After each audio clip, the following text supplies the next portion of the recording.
Le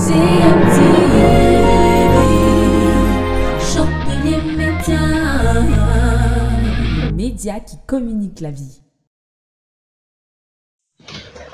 Certaines tribulations peuvent même être dues à ce que nous ne nous soumettons pas à certaines choses que nous pouvons trouver comme c'était des détails. Pourquoi Dieu ne les a pas formés le même jour? Nous voyons que Dieu a d'abord formé l'homme. Et là, nous en parlerons aussi. Et il lui dit même des choses qu'il n'a pas dites aux femmes. À la femme, je veux dire, avant. Donc, je pense que naturellement, cela peut aussi nous enseigner que dans ce qui est normal, la femme est cadette. Je veux dire, l'homme est l'aîné de la femme. Et nous le voyons même par rapport au Seigneur Jésus. Il est l'aîné de son épouse, pas l'Église. Donc, je crois que c'est un détail qu'il ne faut pas négliger, parce qu'il peut être cause de tribulation dans le mariage. Aujourd'hui, il y en a qui font fi de ça, que non, ce n'est pas un problème. Mais je pense que dans les Écritures, les exemples que nous connaissons montrent à tous égards que l'homme était l'aîné de la femme. Parce que ça confère quelque chose. Nous en parlerons un peu plus loin. Le Seigneur est l'aîné de l'Église, puisque l'Église sort de son côté qui a été transpercé, exactement comme Ève a été tirée du côté, n'est-ce pas, de Adam. L'Église aussi sort quelque peu du côté du Seigneur Jésus-Christ qui a été transpercé. Il y a beaucoup de parallèles entre ce qui s'est passé dans le jardin d'Éden et le Seigneur Jésus et son Église. C'est vraiment glorieux, c'est merveilleux. Je ne sais pas s'il y a des questions par rapport à cette première partie. Donc, c'est bien de continuer.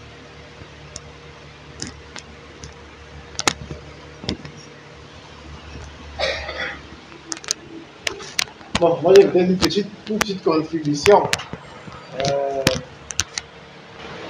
Quand au verset 3, au chapitre 3 de Genèse, quand l'homme, non, c'est chapitre 2 plutôt, au chapitre 23, donc après que l'homme ait nommé les animaux, il dit, et l'homme dit, voici cette fois celle qui est housse de mes os et chair de ma chair, on l'appellera femme, parce qu'elle a été tirée de l'homme.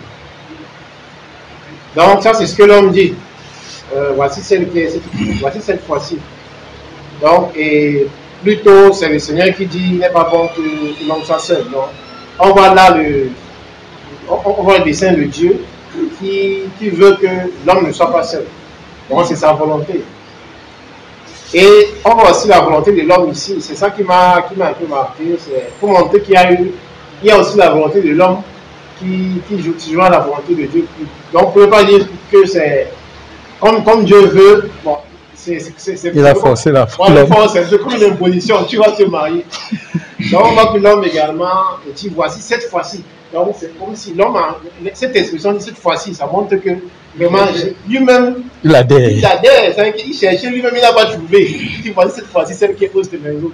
Donc cette expression cette fois-ci montre à quel point il y a un désir aussi de l'homme de vouloir, de chercher. C'est ce que je voulais.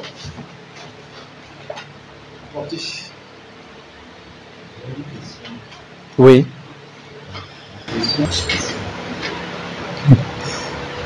C'est vrai que les questions de pourquoi ne relèvent pas de l'homme. Ça, c'est Dieu qui sait pourquoi. Quand nous lisons le livre de Romains, Paul a essayé. Il s'est évertué à un moment, essayer d'expliquer les choses de Dieu. Après, il a dit que c'est une science très grande pour lui. Et que c'est vraiment une science très grande, très profonde. Jusqu'à il a commencé à dire, mais qui es-tu, toi homme? Même pour questionner Dieu. Pourquoi il a fait comme ceci, pourquoi il a fait comme cela. Moi, je pense que nous, à la limite, s'il nous donne de comprendre, c'est déjà très grand. Maintenant, pourquoi il a laissé ci, je pense que c'est pour sa gloire. C'est pour sa gloire. Dieu fait toutes choses pour sa gloire. Peut-être que c'est nous qui ne voyons pas où est cette gloire-là. C'est pour cela que nous pouvons demander pourquoi il a laissé ceci. Mais c'est pour sa gloire. Quand il dit que même l'aveugle n'est là, les gens demandent pourquoi. Est-ce que c'est son père qui a péché ou bien c'est lui? Qu'est-ce que le Seigneur dit? C'est pour que la gloire de Dieu soit manifestée. Pourquoi Dieu a laissé que... C'est pour que la gloire de Dieu soit manifestée. Il ne rend de compte à personne. Il fait comme il veut.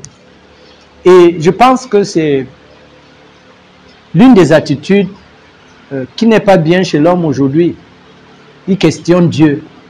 Si ceci, pourquoi alors il a fait comme ça? S'il est Dieu, pourquoi alors il a fait comme ceci? S'il aime l'homme, pourquoi? Non, n'allons pas dans les pourquoi. Glorifions Dieu parce qu'il se glorifie. Nous n'allons pas tout expliquer.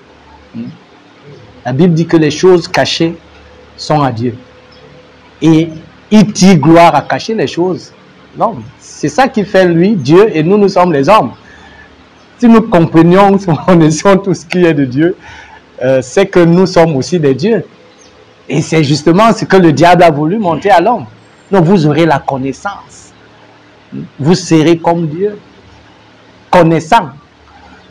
Donc, pourquoi Dieu, pourquoi sincèrement, je ne sais pas répondre à cette question. La réponse est que c'est pour que Dieu se glorifie.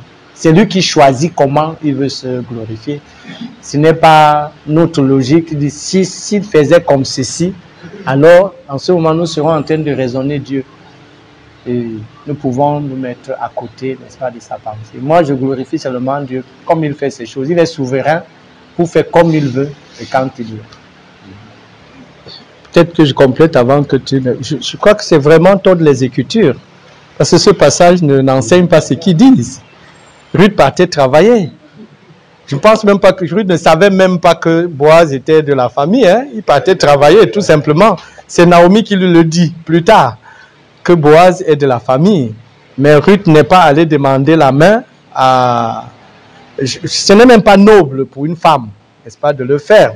Et nous pensons, comme les frères l'ont soutenu, c'est pas, le Seigneur a dit, c'est pas vous qui m'avez choisi, mais c'est moi qui vous ai choisi. Parlant effectivement de l'Église, c'est le Seigneur qui est venu vers l'Église, qui a formé l'Église. Ce n'est pas l'Église qui est allée vers lui. Je crois que ces images sont pertinentes et ça peut prévenir certaines tribulations dans le mariage. Ça peut être très désagréable que une femme entende dire que je ne t'ai même pas choisi, c'est toi qui m'as choisi. Donc il faut éviter certaines choses. Quand Dieu ne permet pas certaines choses, c'est pour notre bien. Nous avons vu ça dernièrement en parlant de l'assistance. Le Seigneur n'a pas voulu qu'on se charge de certaines choses qui pouvaient apporter des problèmes pour rien. Il faut se débarrasser de ça. Je pense que ça ne fait pas noble même pour une femme de se lever pour aller demander la main à un homme. C'est pas...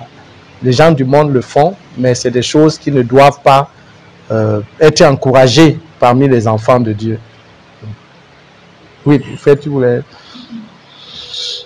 Je voudrais revenir sur la question de la loi de ce que le frère Samuel a dit, et notamment traduire aussi la loi, à quoi cela donne gloire au Seigneur.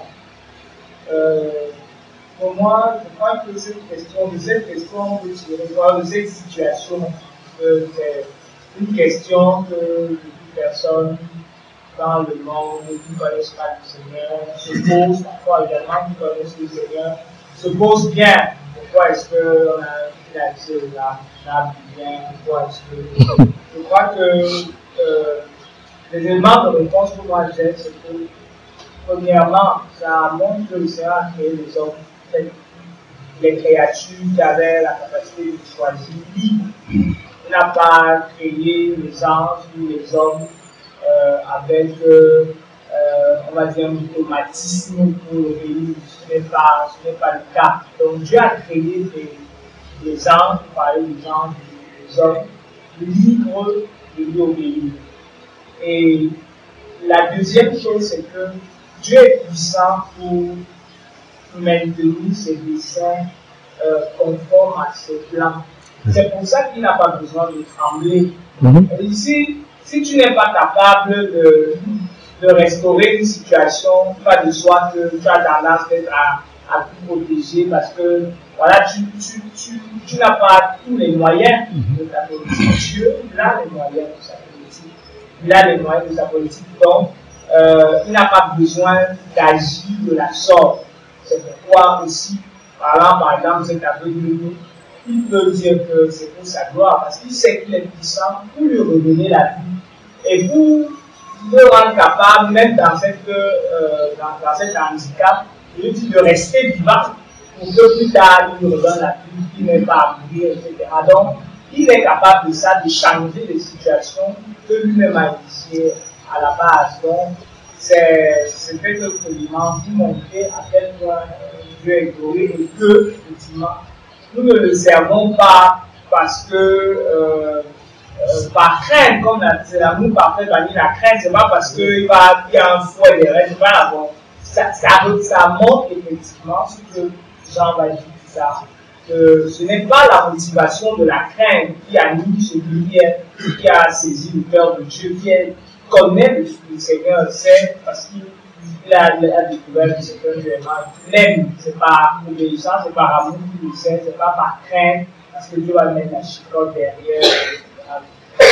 Quoique la crainte contribue également à ce que nous marchions dans les voies du Seigneur. Donc, c'est ce que le plaît à tout le monde. Bon, moi j'ai une question par rapport à la façon dont Paul conçoit le mariage dans 1 Corinthiens au verset 7. Chapitre 7. Parce que dans le chapitre 7, Paul en parle comme d'une façon de fuir le péché. Je ne sais pas si vous voyez la chose. Il dit qu'il souhaite que tous les hommes soient comme lui, mais par leur incontinence, que si l'homme n'arrive pas à se contenir, qu'il se marie. Donc j'ai toujours eu un problème au niveau de cette compréhension-là. C'est-à-dire que je ne sais pas si Paul voit le mariage comme une façon de fuir l'impudicité ou c'est toute autre chose. Donc c'est là mon problème. Et c'est le problème que j'ai toujours eu par rapport à 1 Corinthiens chapitre 7.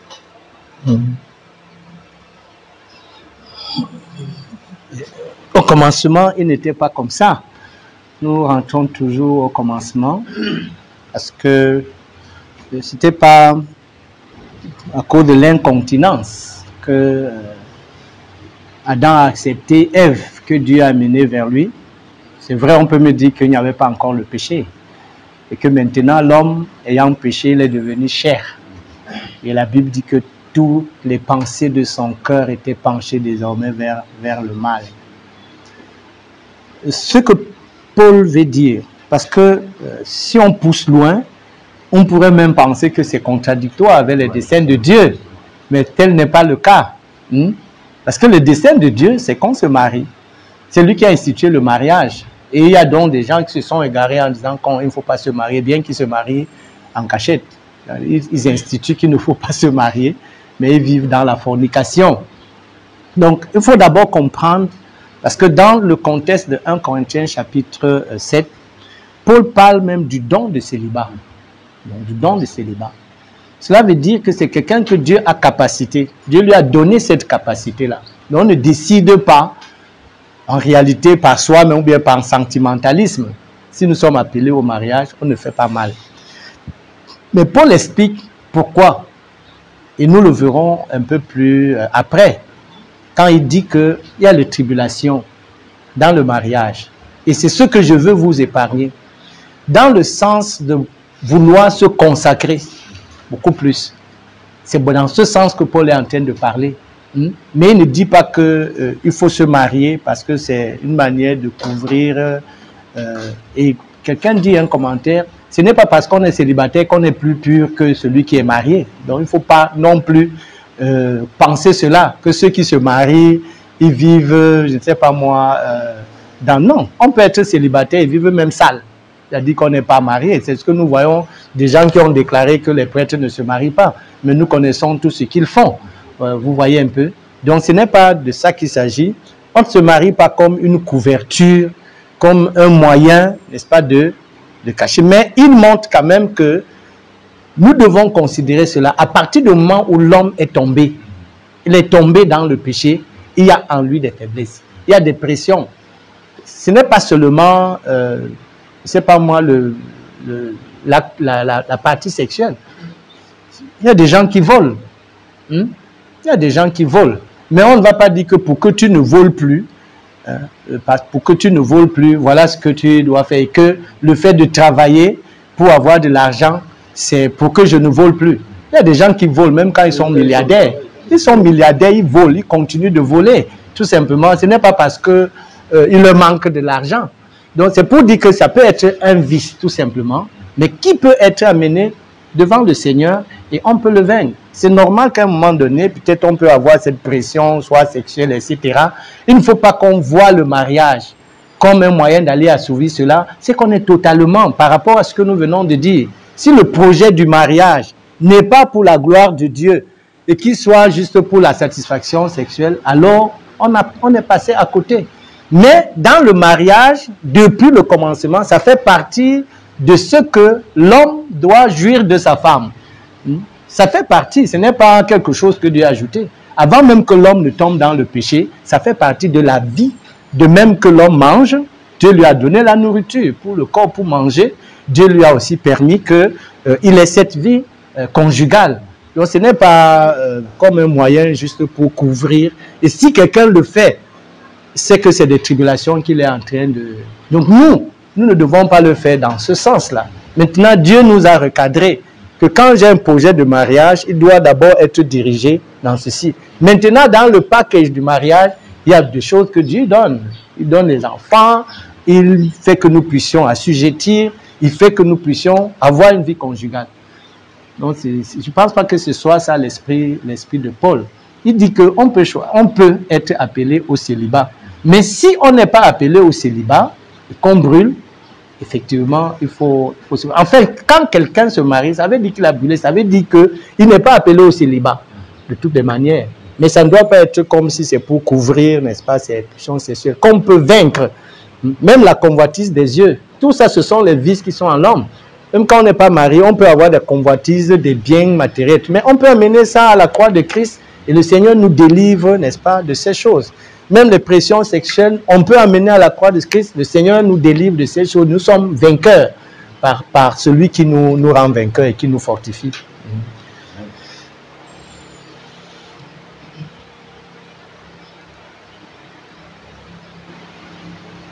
Je pense que Paul l'a dit, verset 6, je dis cela par condescendance. Je n'en fais pas un ordre. Je voudrais que tous les hommes fussent comme moi. Mais chacun tient de Dieu un nom particulier. L'un d'une manière, l'autre d'une autre. Donc il dit, je dis pas par condescendance, il dit je voudrais. Donc il a vu les bienfaits d'être là, mais il reconnaît que lui c'est parce qu'il a reçu un don. Alors, il voudrait que les hommes soient comme lui, parce qu'il sait les bienfaits qu'il a derrière. Mais il sait également que Dieu a voulu ça comme ça. Oui, dès le commencement. Tout le monde. Oui. Moi, je pense que Dieu a plutôt créé l'homme. Je dis même encore plus. Parce que on voit que la femme n'a pas connu de célibat. La femme a été créée immédiatement pour le mariage.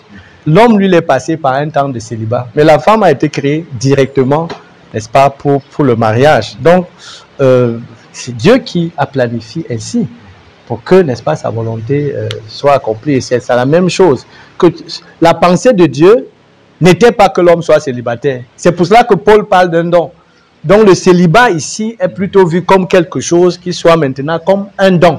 Mais sinon, dans la pensée de Dieu, c'est que l'homme puisse, n'est-ce pas, se marier. Que chacun, n'est-ce pas, ait sa femme, comme il dit. Maintenant, pour le célibat, c'est peut-être un don. Et je crois que quand Dieu appelle à ce don, comme à un ministère, il te donne les capacités pour pouvoir le faire. Que ce ne soit pas comme un poids en toi, etc.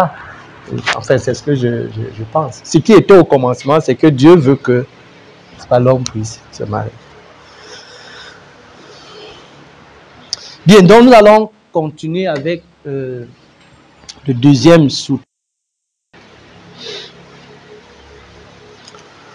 On va encore lire quelques passages et nous allons en faire commentaire tous ensemble.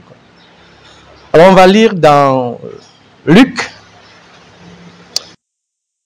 Il sait faire les parpaings, même poser les parpaings. Et il m'expliquait certaines choses. Il dit, quand tu vois une tour de 18 étages, sache qu'il y en a au moins 4 en dessous. Peut-être quand vous passez là, vous Vous ne pouvez pas le voir.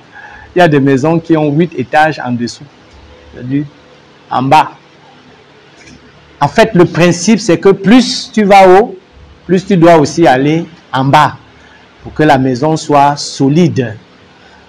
C'est ça le principe en génie civil. Plus une tour est haute, sachez qu'elle est très profonde aussi. Très profonde. C'est ça qui fait qu'elle soit solide. Et c'est tout à fait normal. C'est ce que le Seigneur dit dans Matthieu. L'homme qui creuse, qui creuse, qui creuse et qui bâtit. Pourquoi il creuse? Parce qu'il y a les roches souvent en dessous. C'est en dessous. Et pour que sa maison soit sur le roc, il faut donc bien creuser pour que sa tour puisse tenir. Nous avons dit que le mariage, ce n'est pas un goûter. Ce n'est pas un goûter, je goûte à quelque chose et je passe. C'est toute sa vie. Une fois qu'on s'est, depuis les fiançailles, jusqu'à ce que la mort sépare, vous êtes appelé à vivre avec votre conjoint 20, 30, 40, 50, 60 ans. Et tout ce temps, c'est bâtir la vie. Et nous savons que les hommes ont même établi des médailles. Il y a les médailles de 10 ans, de 20 ans. Mais je crois que c'est une bonne chose parce qu'on évalue, après 10 ans, après 20 ans, est-ce qu'ils sont toujours ensemble? Ou bien, ils sont arrivés à un moment, ils n'ont pas pu mettre le toit. Nous avons à l'université, j'aime cette image, une fois j'ai dit que c'est un cimetière de bâtiments. On arrive, on finit, on arrive au niveau du toit, on abandonne. Et toujours mon ami m'a dit que une dalle qui reçoit l'eau pendant 2 ans, c'est terminé, ça ne sert plus à rien. Une ville comme Douala où il pleut, si vous mettez une dalle, vous la laissez, après 2 ans là, il faut seulement détruire. Il faut détruire. Donc pour dire qu'il faut mettre le toit, il faut absolument mettre le toit pour préserver ce que vous avez établi. Donc ayons ça en image. Je voudrais qu'en partant d'ici, si vous avez projet de mariage, dites-vous que nous allons construire une tour. C'est une tour que je veux construire. Et pour que cette tour soit construite, il faut que j'arrive jusqu'au niveau du toit. C'est ça qui finit la maison. C'est quand on a mis le toit. Parce que le toit préserve du soleil, des intempéries. Et tant qu'on n'est pas arrivé là, on n'a pas achevé, n'est-ce pas, sa tour. Donc je disais que la tour a deux. C'est le même principe. Hein. Parfois quand nous lisons les Écritures, nous sommes comme une maison, nous sommes comme une plante. La plante aussi c'est la même chose. Quand vous voyez un grand arbre qui va haut, il y a une racine profonde à l'intérieur. Ou bien il y a des contreforts pour que quand le vent vient, cet arbre ne tombe pas. Donc, si nous avons un projet de mariage, ayons ça comme une image de la tour. Une tour forte. Et pour que la tour puisse tenir, il faut une fondation très profonde. Moi, je ne veux pas parler de la partie d'en haut, qui est déjà le mariage, mais je veux plus parler de la fondation. Parce que c'est elle qui est importante. Parce que notre thème, c'est préparation au mariage. Et la préparation au mariage, ça concerne beaucoup plus la fondation. Je parle sous le contrôle du frère Alain. Donc, quand on veut bâtir une maison, il faut poser le fondement. L'église tient pourquoi? Parce que le fondement, ce n'est pas Paul. Le fondement, ce n'est pas Pierre. Parce que si le fondement était Pierre et Paul, les portes des séjours de la mort auraient prévalu. Mais le fondement, c'est qui? C'est Christ. Amen. Le fondement, c'est Christ qui a été posé. C'est pour cela que l'Église, même les portes des séjours de la mort, même s'il y a apostasie, même si les gens vont à gauche et à droite, l'Église tient. Parce qu'elle n'est pas bâtie ni sur Pierre, ni sur Paul, ni sur un ange, même pas sur Michel, qui est puissant en ange aussi, mais sur le Seigneur Jésus-Christ lui-même. Amen. Les portes des séjours de la mort ne peuvent prévaloir. Et le Seigneur nous donne aussi l'assurance. Il dit, celui qui entend ces paroles et les met en pratique est semblable à un homme qui a posé son fondement. Il a creusé, il a creusé, il a creusé, il a creusé. Et il a mis le fondement sur la pierre. Cette pierre, c'est le Seigneur Jésus-Christ. Et en ce moment, il n'a pas dit qu'il n'y aura pas de vent. Je l'avais dit. On a dit que Paul a dit qu'il y aura des tribulations. C'est même inévitable. Donc, si quelqu'un choisit de se marier, il a choisi qu'il y aura des tribulations. Ce n'est pas ça qui effraie. La même chose, le Seigneur, quand nous croyons, il dit quoi? Vous aurez des... Mais est-ce que ça empêche que nous naissions de nouveau? Non. Nous le servons avec joie, n'est-ce pas? Même comme il y a des tribulations. Donc dire qu'il y aura des tribulations, ce n'est pas pour effrayer. Non, au contraire, nous verrons que cette tribulation-là serve à quelque chose. Si un frère brûle avec un autre frère, ils peuvent se séparer. Hein? Parfois, il y a même des gens qui quittent l'assemblée, vont dans une autre assemblée. Mais si ça brûle dans le mariage, tu vas fuir. Vous êtes là. Il n'y a aucun autre endroit où le caractère de Christ doit être bâti, comme le mariage. C'est le meilleur endroit où le caractère de Christ va être bâti. Parce que si un frère te piétine là à l'orteil, te dit que bon, vraiment, il m'a piétiné, moi je ne suis plus avec vous, je suis parti. Tu peux partir, ok? Peut-être le frère là ne va plus te piétiner. Mais là où on te piétine 70 fois, c'est beaucoup plus là-bas. Donc c'est pour bâtir Christ. Ce n'est pas pour décourager, mais c'est là un but. Même les tribulations que nous avons parce que nous sommes enfants de Dieu, le simple fait que tu as cru, c'est déjà une tribulation parce que le diable voit Jésus en toi. Tu ne lui as rien fait, mais seulement parce que tu as cru. Donc c'est la même chose aussi. Le simple fait que tu as dit je vais me marier, c'est des tribulations. Tu auras des tribulations. Mais les tribulations ne sont pas là pour décourager. Au contraire, il y a même de la joie dedans. Vous vous souvenez, quand on a battu les apôtres, qu'est-ce qu'il dit? La Bible dit qu'avec beaucoup de joie, ils ont même estimé qu'ils étaient dignes d'avoir été battus. Pour eux, c'était comme si c'est vraiment été digne de subir même ces tribulations. Donc les tribulations n'étaient pas ici pour décourager. Au contraire, ils se sont dit que mais vraiment, si je souffre même pour Christ, Pierre le dit, parce que Pierre était parmi ces gens-là qui ont loué le Seigneur. C'est pour cela qu'il dit plus tard que si vous souffrez pour Christ, n'en ayez pas honte. Au contraire. Donc, je vais plus parler de la fondation. C'est elle qui est importante. Si elle est solide, le reste, la vie de mariage, ça va se gérer. Parce que c'est la parole de Dieu qui gère toutes choses. Si on est soumis, obéissant, ça va se gérer. Donc, ayons en idée, ayons en pensée, si nous sommes dans le projet de mariage, que c'est une tour que nous voulons bâtir. Ça peut prendre 1 an, ça peut prendre 2 ans, 3 ans, 20 ans, 30 ans, 40 ans, mais nous sommes toujours en train de bâtir jusqu'à ce qu'on arrive au toit, c'est-à-dire jusqu'à ce que la mort, n'est-ce pas, nous sépare. Parce que dans le projet de Dieu, il n'y a que la mort. Le chrétien ne doit pas penser au divorce. Ça ne doit même pas penser, passer par lui. Donc on ne se marie pas en disant que bon, je pourrais divorcer et prendre... Non. On se marie pour que... Est-ce que le Seigneur a divorcé de son église à cause de l'apostasie? Non. Regardez dans quel état se trouve l'église aujourd'hui. Le Seigneur sait comment la traiter, mais l'église reste son église. À un moment, Dieu dit à son épouse, où est la lettre de divorce que je t'ai donnée? Dieu savait comment traiter Israël, mais il n'a pas dit que bon, comme Israël est ce qu'il est là, je vais prendre l'Égypte pour devenir... Non, il a toujours gardé Israël. Tel est Dieu, tel nous devons aussi être. Dans cette pensée-là. Ça fait partie du fondement et de la fondation dans notre pensée. Et ça doit être comme ça.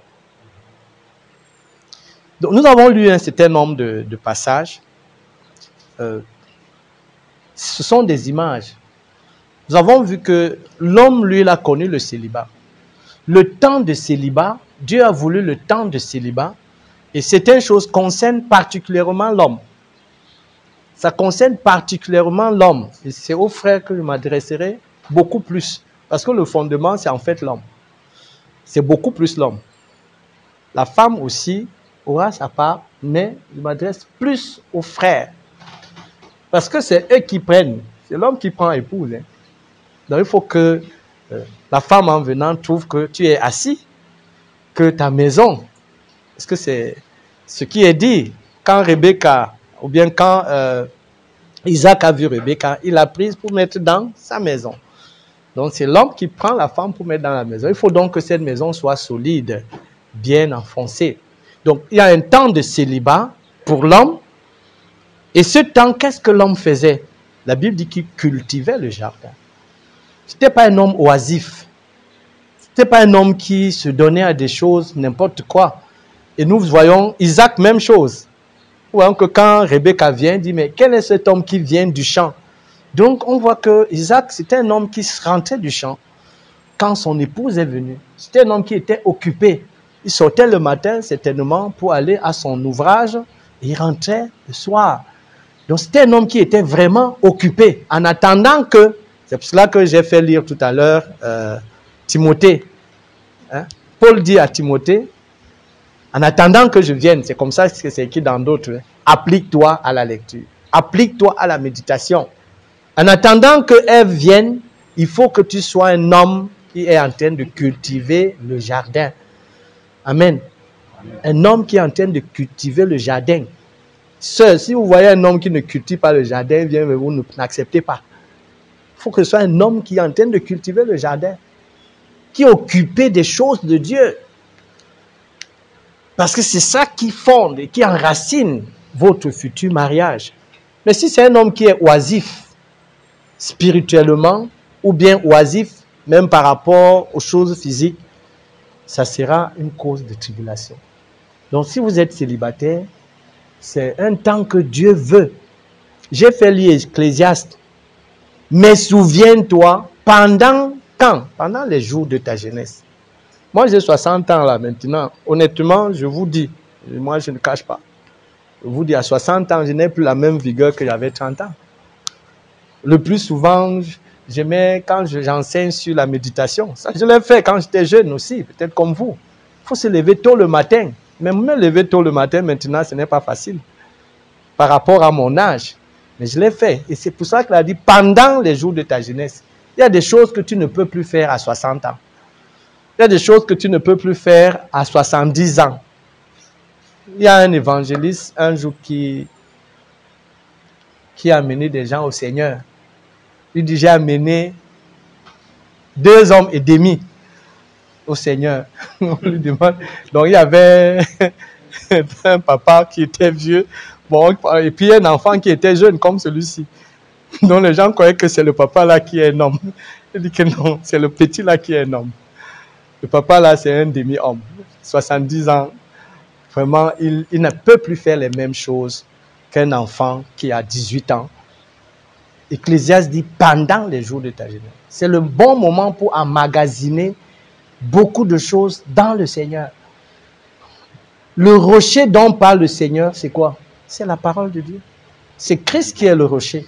Et Christ, c'est qui? C'est la parole. Celui qui était au commencement était la parole. La parole était avec Dieu et la parole était Dieu. Donc c'est lui qui est ce rocher-là, fondé et enraciné en Christ. C'est ce moment-ci que chacun doit emmagasiner le maximum. J'ai suivi une émission une fois, on parlait des oiseaux. Il y a des oiseaux qui peuvent traverser tout l'océan Atlantique. C'est extraordinaire, hein? Ils peuvent traverser tout l'océan Atlantique sans s'arrêter. C'est une performance inouïe, je ne pouvais pas m'imaginer. Et on dit que ces oiseaux, avant de commencer, ils vont d'abord aller manger les termites. Ils mangent les termites bien et ils en ont une bonne réserve d'énergie pour traverser. Il a un projet, il veut traverser. Et il sait que s'il n'emmagasine pas d'énergie, l'énergie va lui manquer, il va tomber en mer. Si vous voulez vous marier, il faut avoir un projet d'avoir une fondation solide. Là, vous pourrez traverser. Là, vous pourrez traverser. Mais si vous n'avez aucune fondation, eh bien, quand le premier vent va arriver, j'ai vu des gens, après 6 mois, on te dit qu'il a déjà divorcé. Pourquoi? Il a divorcé après 6 mois de mariage, après 1 an de mariage, il a divorcé. Donc, un petit vent est venu là. Le Seigneur donne beaucoup d'images. C'est comme celui qui a reçu la semence sur les pierres ou bien sur les ronces. Quand vient un peu de persécution, quand vient un peu de tribulation, il trouve là une raison pour dire que non. Non. Mais il y a aussi l'autre qui porte des fruits. C'est la même semence. Ça dépend maintenant du cœur et du sol qui a reçu. Ceux qui vont creuser profondément vont tenir. Amen. Mais ceux qui ne creusent pas, qui passent toute leur vie pendant qu'ils sont jeunes, à peine il a lu toute sa Bible, il y en a qui connaissent seulement un verset comme ça et passent. Ils n'ont jamais lu leur Bible. C'est le temps de lire pendant le célibat. Tu cultives le jardin. Pendant que Dieu est en train de penser à Ève pour toi, toi tu cultives le jardin. Amen. Amen. Tu cultives le jardin. Tu vas au champ comme Isaac pour que tu puisses attendre la femme qui vient. C'est le moment de cultiver le jardin. Ce jardin, c'est comme Paul dit à Timothée, médite. C'est comme le Seigneur dit à Josué, médite-le nuit et jour. C'est alors que tu réussiras. La réussite vient de quoi? De ce que tu médites nuit et jour. Je vais prendre un exemple pour comprendre. J'ai dit tout à l'heure que je m'adresse aux frères. Ce n'est pas pour mettre de côté les sœurs. J'ai un livre que j'ai beaucoup aimé. C'est intitulé « La femme dirigée par l'esprit ». La femme dirigée par l'esprit, écrit par Tim Beverly LaHaye, en fait. C'est une femme qui a écrit. Dans ce livre, elle parle du caractère des femmes et tout cela. Et elle rend compte d'une expérience qu'elle a vécue, un témoignage. Son mari, c'était un homme. Son mari était un évangéliste, un grand évangéliste. Hein? Et sa femme était à la maison. Alors, c'était un monsieur un peu désordonné. Grand évangéliste, mais un peu désordonné. Quand il rentrait de l'évangélisation, bien du travail, il jette ses chaussettes là par terre. Jette ses chaussettes par terre. Bon. S'il n'était pas marié, il n'aurait pas de tribulation. Je vais dire cette femme-là, parce qu'elle n'aurait pas de chaussettes enlevées. Puisqu'elle n'est pas mariée, mais elle a choisi de se marier. Et voilà une tribulation. Donc, chaque fois, il laisse ses chaussettes-là et elle enlève. À un moment, elle dit que les chaussettes étaient devenues comme une montagne. Vous voyez les chaussettes qui pèsent même pas 1 kilogramme. C'est devenu une montagne. Vous ne pouvez pas déplacer une montagne. Et son mari était devenu cet homme-là. Ce n'était plus Samuel, ou bien Jean-Marc, ou bien Vermont. C'était cet homme-là qui laisse les chaussettes. Donc vous voyez jusqu'où la chaussette a fait que son mari n'a plus son nom. Il est juste devenu cet homme-là qui laisse les chaussettes.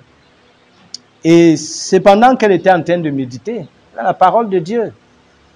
Elle médite dans Philippiens, tout ce que vous faites, faites-le comme pour le Seigneur. Ce n'est pas dans une série télévisée qu'on allait lui dire ça. Non. Mais c'est parce qu'elle a lu. C'est la parole de Dieu qui lui a apporté la solution. Ce n'est pas des choses dans lesquelles on perd son temps. C'est dans la parole de Dieu. Amen. Tout ce que vous faites, faites-le comme pour le Seigneur. Et elle dit que depuis ce jour, elle enlevait les chaussettes. Ce n'était plus les chaussettes de son mari, mais c'était les chaussettes du Seigneur. Et comme elle aimait le Seigneur, elle aime le Seigneur. Donc elle enlevait les chaussettes, pas les chaussettes de type là, non, mais les chaussettes du Seigneur. Et depuis ce temps, elle enlevait ça avec tellement de joie et vraiment sans faire de problème à son mari. Et l'histoire continue. En même temps, elle priait. Elle priait. Et sans qu'elle le sache, sans faire beaucoup de reproches à son mari, elle a réalisé qu'à un moment, son mari a commencé à enlever ses chaussettes. Et qu'est-ce qu'elle dit? Elle dit que ses chaussettes me manquaient. Voilà. Les chaussettes sont parties d'une montagne qu'elle ne pouvait pas enlever, mais c'est devenu des chaussettes qui lui manquent. Tellement elle aurait voulu continuer à les enlever. Parce que c'est les chaussettes du Seigneur Jésus, ce n'est pas les chaussettes de son mari. Parce qu'elle ne fait pas ça pour son mari. C'est pour dire que si nous avons bien creusé, nous aurons la solution. Moi, je ne fais pas des leçons au mariage des gens. Non. Je ne suis pas un expert des mariages. S'il y a les gens qui écrivent, voilà comment il faut sortir, il faut aller au restaurant. Chacun gère son mariage comme il veut. Mais la solution à tous les problèmes vient de ce que tu es attaché à la parole de Dieu. Amen. Nous avons toutes les solutions là. C'est parce que cette femme méditait. Et elle est tombée sur ce verset. Elle méditait nuit et jour. Comme le Seigneur a dit à Josué, c'est alors que tu réussiras. Et elle a réussi. Et elle voulait que son mari continue de laisser ses chaussettes.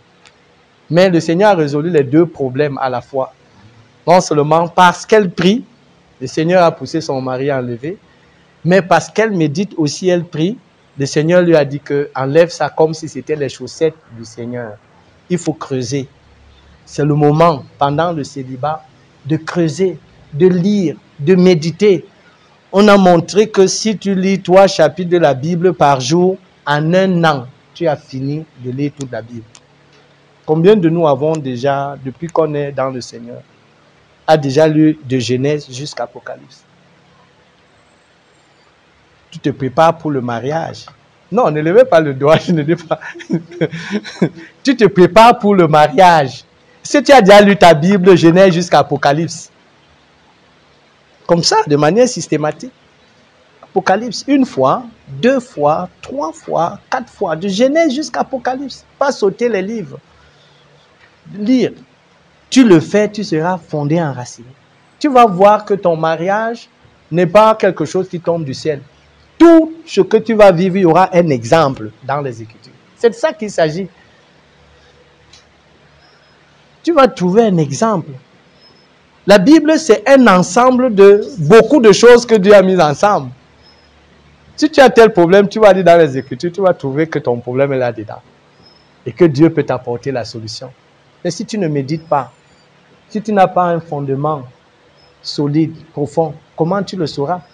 C'est parce que cette femme méditait que le Seigneur l'a conduit. Si elle ne méditait pas, si elle passait tout son temps à lire les romans, photos, tout ça là, elle aurait cette...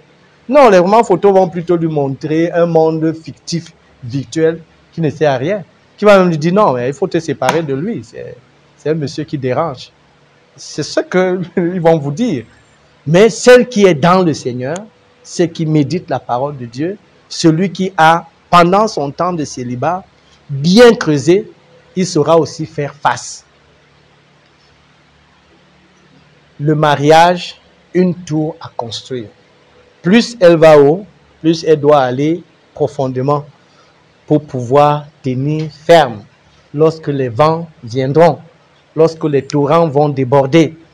Donc c'est le moment de cultiver, d'emmagasiner, de manger beaucoup de termites, comme cet oiseau qui va traverser l'océan Atlantique. Ça s'étend sur des milliers de kilomètres. Des milliers de kilomètres pour traverser. Imaginez-vous un peu un oiseau qui peut faire cette distance. C'est vraiment, c'est une performance. Quand j'ai entendu ça, je dis que mais Dieu a fait des choses extraordinaires. Mais il faut manger. Il passe tout le temps à manger, à remplir, n'est-ce pas, son gosier de l'énergie qu'il lui faut pour traverser l'océan. Le mariage, une tour à construire. On commence par la fondation. Plus tu vas en profondeur avec la parole de Dieu. Si la Bible te dit, apprends à l'enfant la voie qui va suivre. Les enfants sont une tribulation. On va en parler de ça. Oui, les enfants font partie de la tribulation. Et si tu es célibataire, tu ne vas pas voir que Enoch là, il est malade aujourd'hui là. Non, tu te lèves, tu peux évangéliser. Donc les enfants font partie des tribulations. Voilà tel enfant qu'on a arrêté à l'école avec une bande de personnes. Ça devient une tribulation. Apprends à l'enfant la voie qu'il doit suivre. Si toi-même tu n'as aucune voie, tu vas lui apprendre quoi? Qu'est-ce que tu vas lui apprendre? On ne donne que ce qu'on a. Il y a des gens qui ne savent pas quoi donner à leur enfant. Et c'est pour cela qu'on les voit devant c'est la télévision qui est devenue leur enseignant à la maison. Donc le père a été remplacé, la mère a été remplacée par d'autres enseignants. Nous ne devons pas être surpris de la société dans laquelle nous vivons aujourd'hui. Parce que, les gens ne se marient pas selon le projet de Dieu. Et les enfants qui sont produits ne sont pas produits selon le projet de Dieu. Ce qui les enseigne, ce n'est pas selon le projet de Dieu. Dieu compte sur la famille, bien-aimés. Amen. Dieu compte sur Josué, moi et ma maison. nous servirons l'Éternel. Dieu compte sur vous. Quelqu'un a dit, je dois faire comme si Dieu comptait sur moi. C'est-à-dire que ça, tout dépend de moi. Mais je dois agir comme si tout dépend de Dieu. La fondation. Cette fondation est sur la méditation de la parole de Dieu. Méditation chaque jour. Il est dit du Seigneur que pendant qu'il faisait encore nuit, il sortait pour méditer. Si Dieu, le Seigneur était Dieu, lui-même il sortait pour aller prier. Sur quoi comptons-nous, frères, de vivre dans ce monde de perversion? Parfois on sort le matin, on est allé travailler comme un chien. C'est le chien qui vit comme ça. On n'a pas pris le temps de passer le temps avec le Seigneur. Les chrétiens vivent comme ça. Il n'est pas surprenant aussi de voir leur vie être des vies légères, des vies de faiblesse, etc. Dieu lui-même s'élève pour aller prier son Dieu, c'est-à-dire le Seigneur Jésus-Christ. Il va consulter le Père. Mais les enfants de Dieu ne s'élèvent pas pour aller consulter le Père. Ils ne s'élèvent pas le matin pour aller dire, Père, le jour-ci sera comment? Qu'est-ce que je dois faire? Les combats sont devant moi. Je m'appuie sur quoi? Je compte sur quoi pour penser que je vais aller? Tu te projettes pour le mariage. Je nous ai dit tout à l'heure, c'est dans la Bible, qu'avant que Ève ne vienne, Dieu a donné des instructions à Adam. Donc Adam avait des instructions avant que Ève ne vienne. Tu dois avoir des choses que Dieu t'a données. Un projet que Dieu t'a donné, parce que c'est une aide. La femme est une aide. Ce n'est pas le remplaçant. Quand on parle d'un aide-maçon, c'est pour qu'il te donne les parpaings. Ce n'est pas lui qui pose les parpaings. Certains ont fait de leur femme plutôt les remplaçants. Non. C'est une aide. Une aide soignante n'est pas une soignante. Vient seulement aider à soigner. Une aide soignante n'est pas un médecin. Il vient aider le médecin pour soigner. Donc la femme, c'est une aide. Elle ne vient pas remplacer. Donc l'homme doit avoir déjà en possession une certaine fondation bien posée. Parce que Adam a reçu des instructions avant que Ève ne soit formée. Et c'est à toi d'aller dans la parole de Dieu, de la méditer nuit et jour pour poser le fondement avant que Ève ne vienne. Tu dois avoir reçu des instructions. Le projet, qu'est-ce que Dieu veut pour le projet de mon mariage? Qu'est-ce que Dieu attend que nous puissions accomplir? La femme vient dans le projet que l'homme a reçu. Amen. Elle vient dans le projet de l'homme. J'insiste, si celui qui vient vers toi, ma soeur, n'a pas un projet, demande-lui quel est ton projet avec Dieu. Demande-lui quel est ton projet avec Dieu. Et là, vous allez voir s'il est sérieux. Quel est ton projet avec Dieu? Posez-lui cette question-là. Quel est ton projet? Et comme c'est ton projet, ta fondation à quelle profondeur? Oui. Ta fondation à quelle profondeur? Ton projet là et la fondation, ça ne correspond pas. Ça ne va pas marcher. Ça ne va pas marcher. Quelle est la profondeur de ton fondement? Le Seigneur a dit, prends soin. L'Éphésiens, comme lui-même, il chérit, n'est-ce pas, son église. Tu vas prendre soin, tu n'as rien. De quoi? Tu as quelle parole pour nourrir ton épouse? C'est toi qui la nourris. Le médecin sait faire tout ce que l'aide-soignant fait. C'est comme ça. Ils ont un niveau de ce qu'on appelle soins infirmiers. Même si vous ne voyez pas le médecin injecter, mais il sait faire tout ce que... Parce que lui, il doit pouvoir dire à l'infirmière que non, ce que tu fais là n'est pas bien. Ok? Mais s'il ne sait pas, l'infirmière va faire n'importe quoi. Donc, quand vous voyez le médecin là, il sait faire tout ce que l'infirmière, qui est l'aide, qui est son aide. Donc, l'homme connaît faire tout ce que normalement la femme fait. L'homme doit savoir préparer. Quand tu es au célibat là, il faut apprendre à préparer. L'homme doit savoir faire son lit. Je viens dans les choses pratiques. Parfois parce que ces choses-là sont des tribulations dans le mariage. Parce qu'il y a des gens qui ont dit que, surtout les sociétés africaines, qui pensent que c'est la femme qui fait ceci, qui fait ceci. Il y a une liste de choses que, non, c'est pour la femme. C'est elle qui prépare, c'est elle qui fait le lit, c'est elle qui lave les enfants, c'est elle. Non, Dieu ne l'a pas établi comme ça. C'est l'homme, en fait, qui apprend tout à la femme. Avant que la femme ne soit formée, l'homme mangeait, non? Ça veut dire qu'il préparait. Ça veut dire qu'il préparait. Donc l'homme doit apprendre à la femme même comment préparer. Nous, surtout dans nos sociétés africaines, on a pensé que non, ça c'est les choses des femmes. Ce n'est pas les choses des hommes. Les garçons, c'est pour aller à l'école, c'est pour aller travailler. Les femmes, c'est pour laver les marmites. Non, ce n'est pas ça dans les Écritures. Nous ne devons pas vivre selon les traditions. Nous devons vivre selon ce que nous voyons dans les Écritures. Ce que nous voyons dans les Écritures. Parlerons aussi des femmes. Rebecca comme Rachel, c'était des bergères.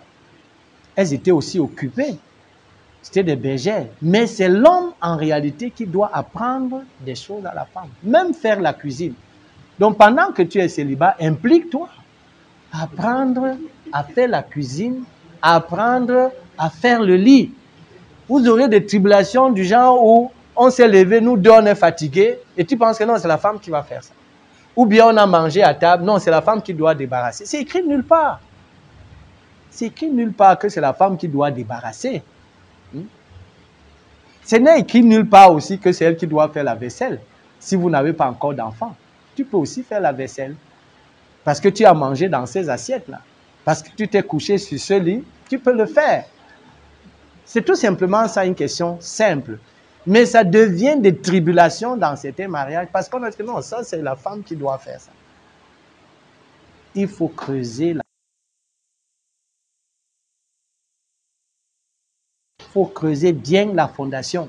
Sinon, si la fondation n'est pas solide, les tribulations, les vents vont venir là, ça va faire que la maison va casser, la maison va tomber. La fondation, c'est le rocher, c'est le Seigneur Jésus-Christ, c'est la parole de Dieu. En attendant que je vienne, applique-toi à la lecture, à la méditation. J'ai dit la lecture, 3 chapitres par jour, ça fait toute la Bible en un an. Et 3 chapitres là, c'est 30 minutes. Hein. On passe 2h30 à voir les non-croyants qui tapent le ballon, monter, descendre. Et parfois, on n'a pas 30 minutes pour lire 3 chapitres de la Bible. Tu sais à quoi dans la maison de Dieu? Tu ne sais à rien à Dieu. Tu es un vase d'usage vil. Dieu veut des âges d'honneur dans sa maison, qui entrent dans le projet de Dieu. Donnons-nous cette obligation, que je lise ma Bible pendant 1 an, je la lise 2 ans, 3 ans. Vous allez voir, quand vous aurez lu votre Bible 2, 3, 4, 5 fois, de Genèse à Apocalypse, vous êtes un homme solide. Tous les vents de doctrine, tous les gens qu'on entraîne vents de doctrine, là, c'est les gens qui ne connaissent pas les Écritures. Hein. Celui-ci vient lui dire ceci, il suit. L'autre vient lui dire ceci, il suit. Je suis pertinemment convaincu, celui qui a lu sa parole, 1 fois, 2 fois, 3 fois, 4 fois, parce qu'il est dans le Seigneur depuis 20 ans, c'est un homme solide. Amen. C'est un homme solide. Il a une fondation solide. Si tu lui dis, il est écrit ici, il va te dire que dans Genèse. Parce qu'il y a des gens, ils vont te... Il y a quelqu'un qui m'a demandé un jour, parce que je lui citais des choses dans les épîtres. Il m'a dit, pourquoi est-ce que les prêtres lisent tellement les évangiles? J'ai dit, mais quoi? Ils vous amènent seulement là-bas parce que c'est ce qu'ils connaissent. Mais c'est dans les épîtres qu'on bâtit. Après, il semblait même voir comme des choses contradictoires. J'ai dit que non, il n'y a pas de contradiction. Mais c'est parce que vous allez seulement écouter ce que le prêtre vous dit. C'est tout ce que vous connaissez. Vous-même, vous ne lisez pas. Parfois, quand on le dit, se demande même, est-ce que c'est dans la Bible? Il est émerveillé, il est surpris que cette chose que tu dis là, c'est dans la Bible. C'est là-dedans. Et il est surpris. Mais il va te dire qu'il est dans le Seigneur depuis 2, 3, 4, 5 ans. Mais il n'a jamais lu ça. Bien-aimé, tel ne doit pas être notre cas. Si tu as le projet pour le mariage, il faut creuser la fondation. Il faut aller au champ, il faut cultiver le jardin en attendant que Ève arrive. Il faut cultiver, il faut aller au champ en attendant que Rebecca arrive. Il faut être un Isaac, il faut être un Adam qui travaille en attendant que Ève arrive. Il faut avoir reçu des instructions. avant que Ève n'arrive. Il faut avoir appris à faire la cuisine, à préparer avant que Ève n'arrive. Parce que c'est toi qui vas dire à Ève que Dieu a dit qu'on ne mange pas ceci. C'est toi qui dois lui apprendre. Apprendre, fais même la couture, tout ce que l'homme, ta main peut trouver à faire. C'est vrai que Ecclésiaste dit ça pour le travail, mais il dit que tout ce que ta main trouve à faire, fais-le. Apprends à faire la couture. Parce que ton épouse peut voyager pour un temps. Si ton pantalon, l'ourlet n'est pas bien, tu peux remplacer, tu peux coudre. Donc faisons tout ce qu'on peut faire. C'est des choses bien. Et on peut le faire si on a la prédisposition. Le temps de célibat, c'est pour se préparer pour le mariage. Et ce temps-là, j'ai dit que je ne parle pas des étages de la tour. Ça, c'est la vie de mariage que vous allez bâtir. Mais si la fondation est profonde, je suis sûr que votre maison, il y aura les tribulations, il y aura les vents, il y aura les torrents qui vont déborder, nous allons en parler, mais la maison sera solide. Amen. Et vous allez traverser 10 ans, 20 ans, 30 ans, 40 ans, 50 ans. Les autres l'ont fait. Il y a des gens qui l'ont fait, n'est-ce pas? Et la Bible dit que c'était des hommes de la même nature. Parlant d'Élie, si les autres l'ont fait, à plus forte raison, ceux qui sont dans le Seigneur devaient-ils le faire jusqu'à ce que ce soit la mort qui nous sépare. Si vous avez un projet de mariage, je vous donne cette image-là, que c'est une tour à bâtir pour les 20, les 30, 40 prochaines années. Si chaque tour c'est 10 ans, il faut que la fondation soit aussi profonde. Demandez à celui qui vient vers vous quel est ton projet de mariage. Quelle est la profondeur de ta fondation? Si tu te dis que j'ai un compte de 10 millions, j'ai une maison, j'ai une voiture, et puis quoi? Il y a des gens qui ont ça. Et puis qui divorcent. Bill Gates a divorcé dernièrement. Quelle richesse ils n'ont pas? Ils ont toutes les richesses, mais ils ont divorcé. Si tu te dis que mon projet, c'est que je vais t'amener aux États-Unis, je vais t'amener en France, et après quoi? Je vais te construire ceci. C'est de ça qu'il s'agit. Et tu vois donc des gens qui passent toute leur vie, ils se lèvent tôt le matin, ils se couchent tard le soir, c'est pour chercher le pain d'amertume, mais la maison est délabrée. Il n'y a pas de parole de Dieu dans cette maison. Bien-aimés, c'est ce que j'avais à cœur par rapport à ce thème-là. Nous avons vu le projet de mariage. Il doit être dans les desseins de Dieu. D'être dans les desseins de Dieu, afin que par votre mariage, par votre foyer, vous faites connaître aux puissances dans les lieux célestes l'infinie grandeur de la sagesse de Dieu. Que vous participiez à assujettir, par la prédication de l'évangile, à mener les gens au Seigneur qui vont assujettir la terre. Et pour ce faire, c'est une tour à bâtir. Il faut avoir une fondation solide. Par la méditation, le Seigneur n'a pas dit beaucoup de choses. Médite-le jour et nuit, tu réussiras. Creuse profondément, les vents viendront, les torrents vont déborder, tu ne seras pas bâti. Amen.